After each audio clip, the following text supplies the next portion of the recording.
I've always been told I have an anger problem. But really, I was just drowning. And that was the only way anyone ever noticed. Everyone saw the yelling. No one saw the panic underneath it.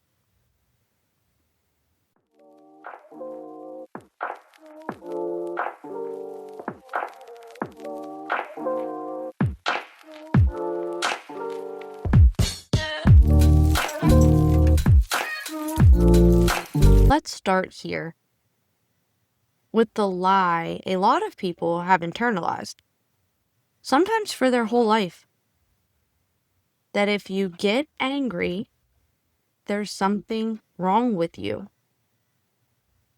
That being loud, emotional, frustrated, or too intense means you're dangerous, unstable, or broken. That if you lose your temper, it means you're out of control. Or worse, that you're toxic. But here's the thing. Anger isn't bad. Anger isn't wrong. Anger is information. And most of the time, what people call anger issues are actually overwhelm issues or communication issues or nervous systems that never got to feel safe enough to regulate.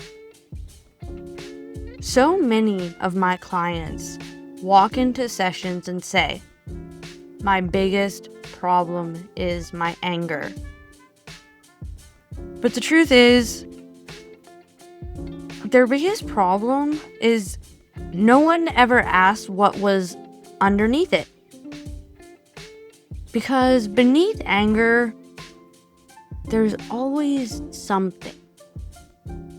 Panic, shame, grief, exhaustion, abandonment. Rage is a last resort emotion. It comes out when people don't feel heard any other way. And then comes the guilt. That sinking feeling after everything goes quiet.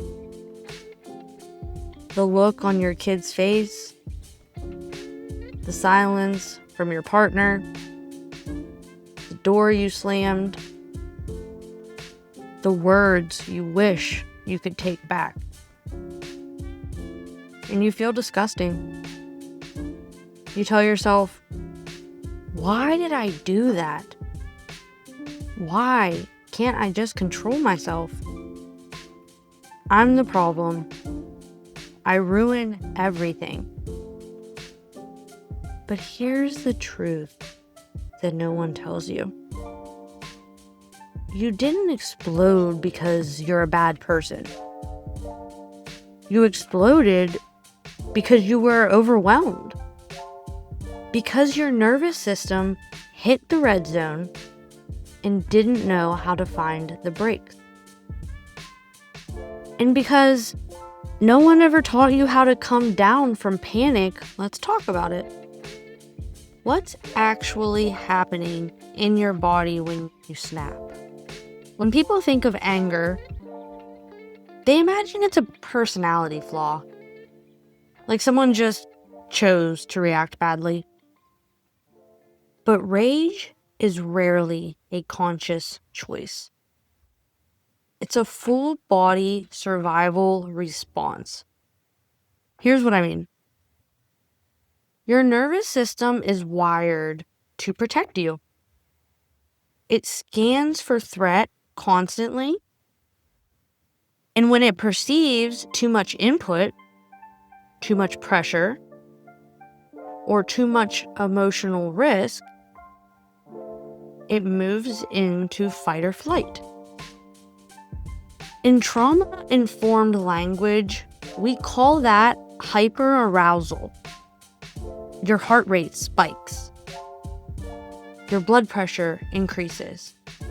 Your breathing gets shallow. You lose access to your prefrontal cortex, the part of your brain that helps you slow down, make decisions, and communicate clearly. And when that part of your brain goes offline, you don't just get flustered, you get primal. The logical, reflective part of your mind shuts down, and the survival system takes over. The part wired to defend, protect, and survive at any cost. That's why your words come out sharp. That's why you slam the door, raise your voice, or snap without meaning to. You're not trying to be explosive. You're in threat mode, even if the threat isn't physical. And suddenly, you're not in control anymore. You're just reacting. Not because you're choosing to be a jerk, but because your body thinks it's under attack.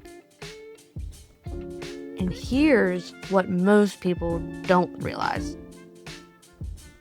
For people with trauma histories, ADHD, autism spectrum traits, sensory sensitivity, or chronic stress, that fight switch can flip way faster. It takes less to feel flooded. It takes more to calm back down. And when you're already juggling noise, expectation, pressure, and pain, that outburst, it wasn't just you going off. It was your nervous system screaming, "I don't feel safe right now." That's the real root of a lot of so-called anger problems. Not entitlement, not selfishness, but dysregulation. A brain and body doing exactly what they were wired to do in threat mode, even if the threat was just emotional overload or overstimulation. There are always two stories in these moments, two sides to every story, sometimes more. The one happening inside the person who explodes, and the one happening to everyone else in the room. This is what both of those stories sound like. Two sides of the same storm. Not all anger comes from a place of domination. Sometimes it comes from fear, from panic, from the desperate need to feel heard, or safe, or in control of something, anything. Many clients who struggle with anger aren't trying to be aggressive. They're trying not to feel helpless. They're trying to protect something soft inside of them that was never protected before. But protection that turns into aggression doesn't foster safety. It erodes it. The repair process starts with accountability, But it doesn't end there. We need to teach people how to come back after a rupture, how to regulate, how to own their impact without drowning in shame, how to name what's underneath the outburst so it doesn't have to explode to be seen. Anger is not the enemy, but unexamined anger, unhealed, unmanaged anger will always leave someone bleeding. But healing can't happen unless the harm is acknowledged. If you lash out, take accountability. If you've been the one who was lashed out at, take space if you need to. Because this isn't about blame. It's about responsibility. And we don't heal by excusing the fire.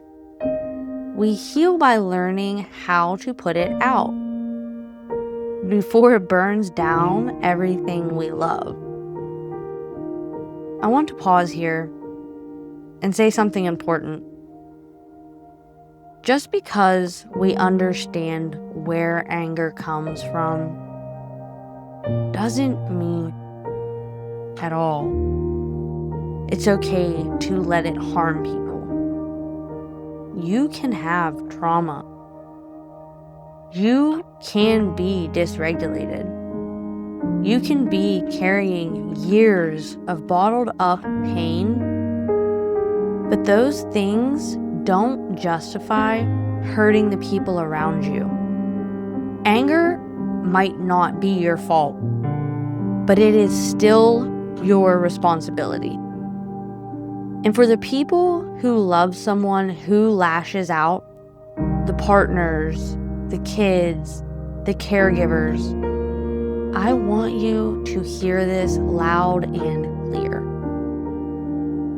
You are allowed to name the harm. You are allowed to say, I know you're struggling, but I'm struggling too. And I won't let your pain become my damage. It's possible to hold both truths. That someone is hurting and that their behavior is hurting you. Anger doesn't make you a monster, but denying its impact keeps the cycle going. And healing, real healing, starts when we stop choosing between compassion or boundaries and start living in the space where both exist, the gray area. We can validate the pain and still hold people accountable for what they do with it. So let's get into healing, because that's what we all really want, right? And that's what this podcast is all about. We want to feel more at peace. We want to stop lashing out at people we love. We want to stop walking around with a fuse that's always lit. Most people I work with don't want to be angry. They're not trying to destroy things. They want quieter homes, stronger relationships, less tension. They just don't know how to get there. And that's not because they're broken. It's because no one ever showed them how.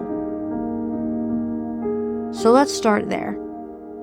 Let's talk about what healing actually looks like. Not perfect, not performative, but possible. Because regulating anger doesn't mean never getting mad. It means learning how to recognize the signs, the rising heat, the shallow breath, the urge to shout, and then interrupting the pattern before it becomes harm. And that starts with awareness. Noticing what happens in your body before the outburst. Do you clench your jaw? Does your hearing go fuzzy? Do your arms and legs feel numb and tingly? Maybe you pace. Stop blinking. All of that is your warning system. And that is your chance to pause. And when you notice it, here are some things you can do. First, remove yourself from the room. Not to avoid it, to regulate. Run cold water over your hands, because that sends a signal to your nervous system that you're safe. Say out loud, "I'm not okay right now. I need a minute." You're modeling accountability and emotional maturity. Come back. Clean it up. Don't pretend it didn't happen. That's where the healing lives. Repair builds safety. And safety builds trust. The goal isn't to be calm all the time. The goal is to become someone who knows what to do when they're not. Healing doesn't just happen in private. It also happens in relationship through something called co-regulation.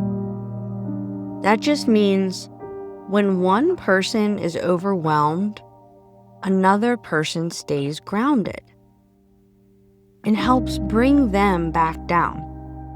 Not by fixing it, not by yelling, "Calm down," but by being a steady presence. If you love someone who struggles with anger or emotional overload, here's what co-regulation can actually look like. Lower your voice, even when theirs is rising. Your nervous system sets the tone. Offer simple validation. "I know this is too much right now. I'm not mad at you." Say what you're doing. "I'm going to sit here with you, and we can take a breath together." Know when to step back. Co-regulation is not the same as self-sacrifice. You can help them calm down, but you cannot carry their healing for them. Your job isn't to absorb their chaos. Your job is to protect your peace. Offer stability when you can, and hold your own boundaries when you can't. Because the most powerful thing you can give someone in crisis is proof that regulation is possible. and that they're not alone while they learn it. Because we don't heal in isolation. We heal in relationship with people who know how to stay regulated when we can't.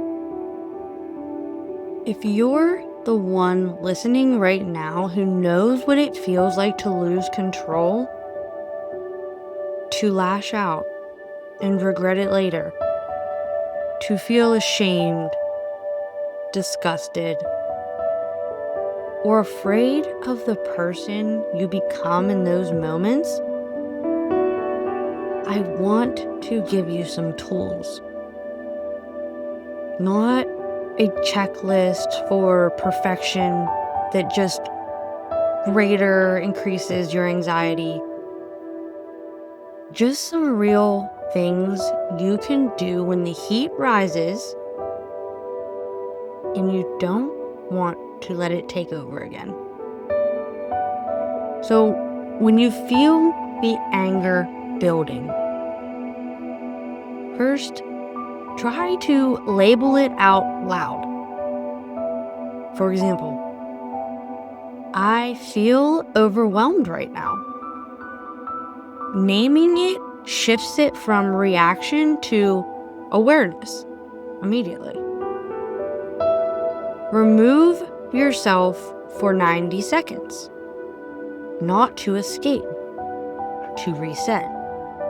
Go to another room, ground your feet, splash cold water, count backward, just interrupt the spiral. And then put your hand on your chest or the back of your neck. And apply light pressure because this stimulates the vagus nerve. And it actually helps regulate your nervous system. Breathe low into your belly, not your chest.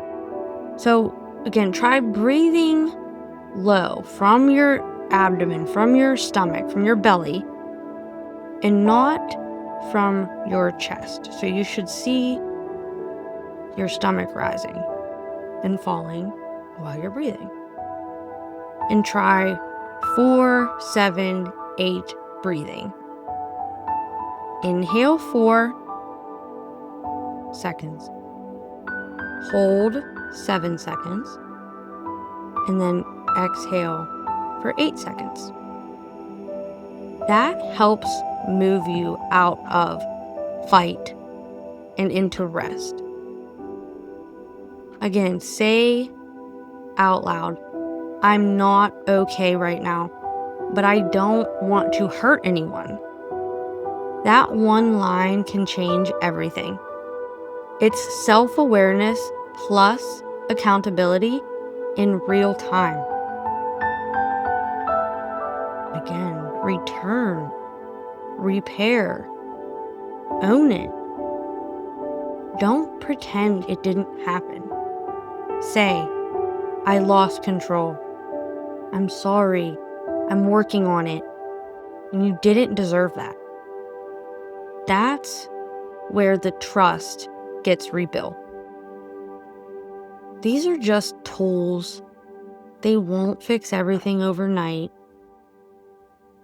But they could be the start of something different. A way to slow the spiral before it becomes shame. A way to stay human even in the hardest moments. A way to heal without pretending you never struggled.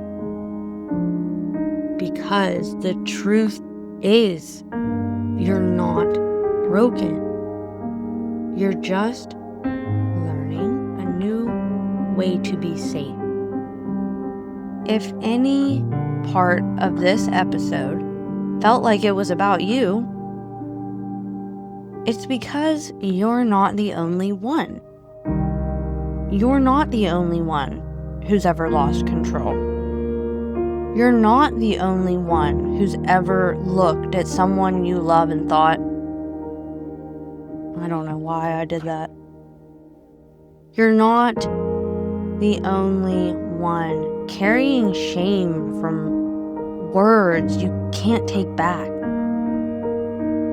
You're not the only one who's ever been on the other side, wondering how to love someone who keeps breaking things. But no matter which side of that story you've lived, I need you to know this. You are not your anger. You are not your worst moment. You are not beyond repair. And you're someone who's trying. And if you're willing to keep trying, to name it, to slow it down, to choose differently, then there is nothing about this you can't unlearn. Anger isn't the enemy, but silence is. And if this episode helped you name something you've been carrying, then you're already doing the hardest part. You're here doing it. You're facing it. And the truth is, that's where the healing starts. Because it wasn't a flaw. It was a nervous system asking for help in the only way it knew how. When I began brainstorming for this episode, I initially had one episode, but as I progressed into my brainstorming, I realized that it would only be right for me to make it a 2-part series. So there is going to be a part 2 that just, further emphasizes what we can do. What can we actually do to start healing? Because I meant it when I said, I see the complaint of anger so frequently. And as always, thank you so much for listening. And most importantly, thank you for caring about mental health.